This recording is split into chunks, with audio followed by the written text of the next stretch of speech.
All right, we are still waiting to get confirmed news that at least 10 more Israelis have been released, an unknown number of Palestinians released. This has been going on for the better part of 6 days right now. There's a move afoot separately to get this truce extended so that more hostages can be released. So far, no firm word on that. But it comes with a backdrop where Congress is weighing aid to Israel, and some Democrats want to attach some strings to that aid. I wonder if Michael Bennet is one of them, the Colorado senator, the Senate Committee on Finance, Senate Committee on Intelligence. You name the important committee, he's on it, is with us right now. Senator, always good to have you. Where Thanks, are Neil. you on this whole aid to Israel? Some of your colleagues, not all, but some are saying we better be careful and allocate even more carefully. Well, I think we're going to have that debate, Neil. I've heard very strong arguments on both sides. I think we're going to have that debate, by the way, with respect to the Ukraine funding, too, which is absolutely essential, as the Israel aid is, to make sure we get this done and we get it done in a bipartisan way. We're going to have to see what it takes at the end of the day. What I'd say in the meantime is that it is really important for your viewers to know and be reminded that Israel is dealing with a death cult in Hamas. That's who they are. And any of the people who saw the footage that I saw yesterday here in the Senate of what happened to the families that Hamas attacked, I think would conclude the same thing. And Israel's life is made much more complicated by the fact that this cult is willing to put civilians in between them and the IDF.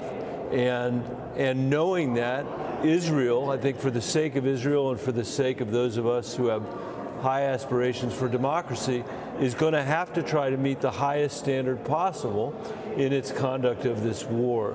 And whether that comes with conditions or not from the U.S., I don't know the answer to that. Obviously, I think what we ought to be concerned with is Israel's ability to protect itself and Israel's conduct of a war in a way that meets those high standards. And that's what whatever the outcome is, I hope that's what we're all collectively going to achieve. Are we putting pressure on Israel to the extent, we've had this hostage release going on, even though 3 times as many Palestinians have been released as have Israelis or those who were caught, in the crossfire some 7 weeks ago on October 7th. But I do wonder, Senator, whether you share a view that some of your colleagues do that, Hamas is sort of stringing everyone along, using this time to sort of rearm and get ready for the next phase of this war.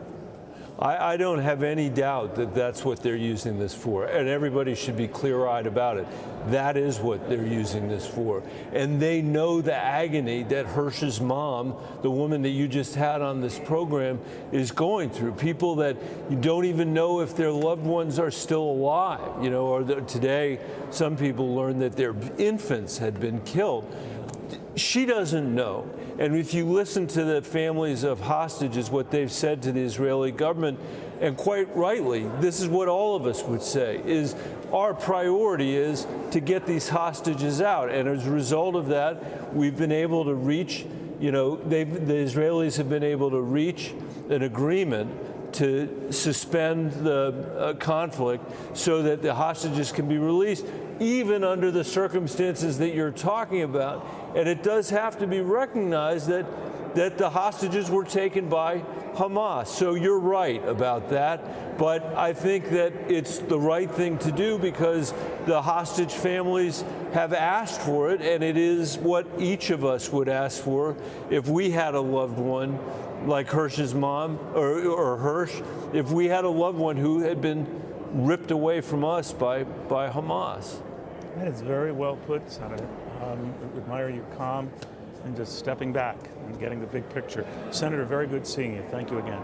Thanks, Neil. Good to see you, too. Same here.